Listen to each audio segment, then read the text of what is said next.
I'm Dominic, and I'm part of Loaded Productions, which is the production company that's been asked to help Christmas for Kids get their digital show to the hospices this year. And we, as a production company, have done quite a diverse array of things, but we've never done anything like this before. We work a lot with charities, we work a lot in healthcare. I think we're quite sensitive to particular situations. Often we have clients saying to us, we need to make this film now. And the thing with this particular film is that obviously in maybe April time, Christmas for Kids were aware that they weren't going to be able to take their show into the hospices, and started looking for a production company that could try and help them make a film version of what they normally do as a live theatre piece. And we were approached, we put in our ideas, and we're very happy to have gone on this adventure. I guess the first thing to say about the pandemic this year is that in many ways that's why this project is happening. So let's put a really positive spin on that and say that Christmas for Kids have never done a digital version of their live show before, and we were challenged both to help with the production of that, but also how can we physically go and film that? How can we physically, work in a space? Well, thankfully, by the time we came to filming, the first lockdown had been eased, and we had a studio booked, a nice big green screen studio.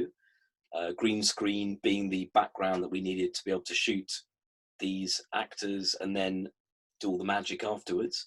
And we had to liaise with the studio a little bit about what they required from us. So there was lots of testing and alcohol gel on the way in and that sort of thing.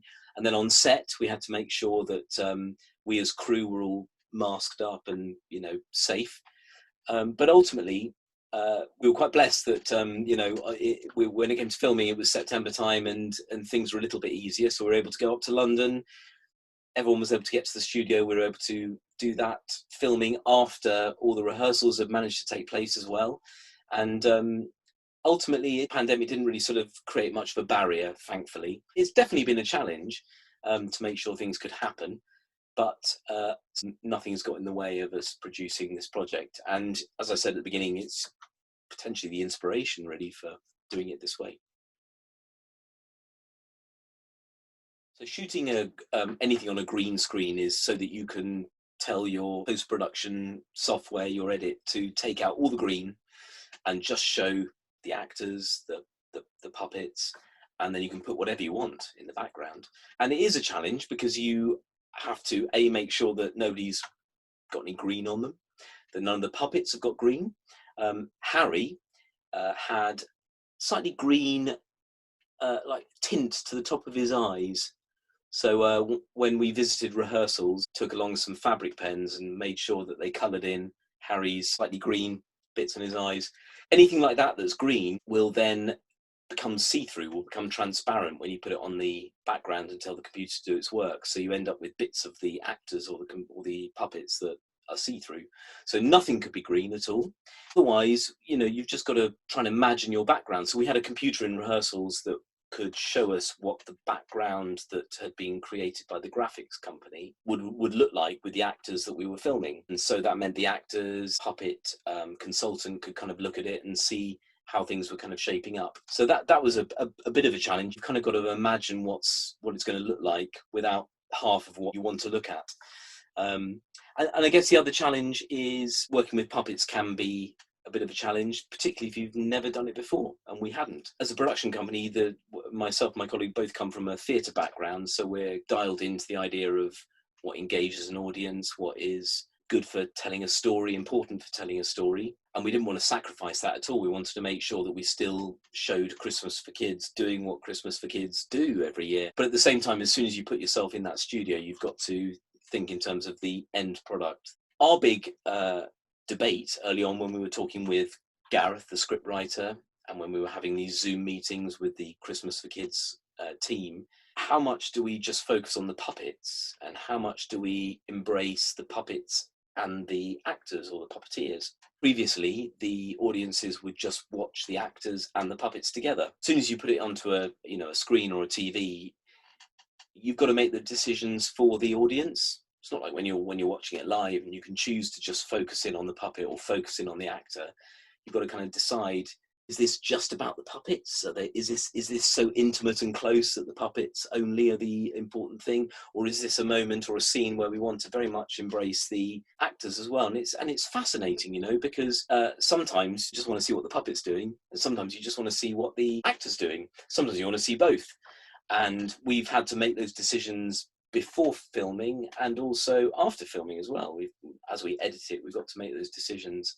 So hopefully what we're going to produce is something that still embraces and loves that live aspect. I'd love it if these hospices still feel that they're getting the show that they're used to seeing, that is live and involves humans as well as puppets. But I'm quite excited about the idea that for the first time, maybe the puppets are becoming absolutely the focus. You know, it was exciting on the first day of shooting because we decided to start with a scene that didn't involve a superimposed background at all. We knew that there's a scene where Benson arrives in the jungle on his hunt for the North Pole, well, for Santa's Grotto, and we wanted to shoot a scene that was very, very close up with just Benson and Maurice, the monkey, who falls into shot. Because it was so close up, we knew we didn't really need a green screen, like elaborate background, that we would ask from the set maker, Simon, to make these wonderful kind of background of vines. We were starting with something that was puppet only scene. It was very tight, very specific, asked a lot from the two puppeteers, the two actors, in terms of what they could do, but they did brilliantly. I'm really looking forward to seeing that because it comes in sort of in the middle of it, or first third of the story, but I think it's the first time where the audience will be totally drawn into just those two characters. And Maurice, of course, is a mischievous little Geordie monkey, and he can provide a lot of fun. Also, of course, a lot you can do post-production wise, a lot you can do with the magic of green screen. I've been editing a scene towards the end of the story, which is where Benson meets a character called the Wise Wanderer, and this is on the top of a mountain that Benson's finally managed to get to. And the nice thing about this scene is that it's quite still. It's really just a conversation between Benson and the Wise Wanderer about his huge list of desires for Christmas that he's written to Santa, and the Wise Wanderer talks to him about the wishes that he may really want, and the most important thing about his hunt for Christmas. But no spoilers. I'm not going to tell you what his true desire is.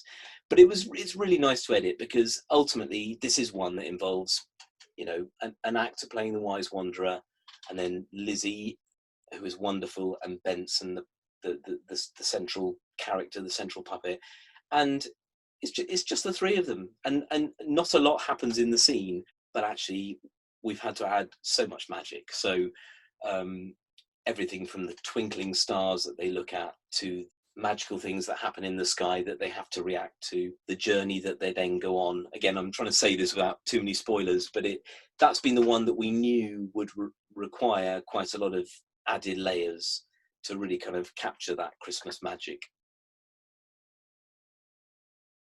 We know what Christmas for Kids is about, and we really want to make sure that this hopefully fulfills everything that Christmas for Kids would like it to fulfill. And I guess we hope that the impact in those hospices can still somehow be the same as it is when there's a live team there, you know. So hopefully, even if they're watching it on a TV screen, that it'll just connect and there'll be some Christmas magic.